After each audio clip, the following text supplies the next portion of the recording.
This is going to be a video tutorial on how to view all photos that you have been tagged in on Facebook. I will be using the Google Chrome web browser on a desktop PC for this.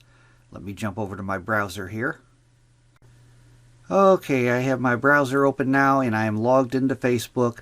To view a list of all the photos that you have been tagged in on Facebook, first thing you want to do is go up to the upper right hand corner to where you see your profile icon.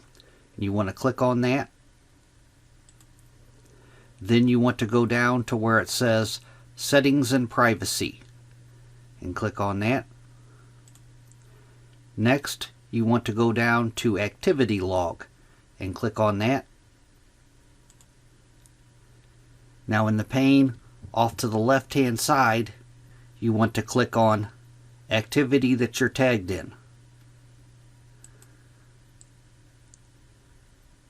Now the center pane will give you a list of all the activity, everything that you have been tagged in.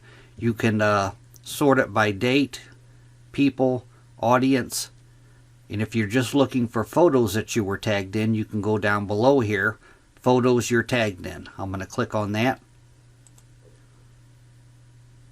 And I just have 3 photos that I have been tagged in, but that will list all photos that you have been tagged in. Thanks for watching.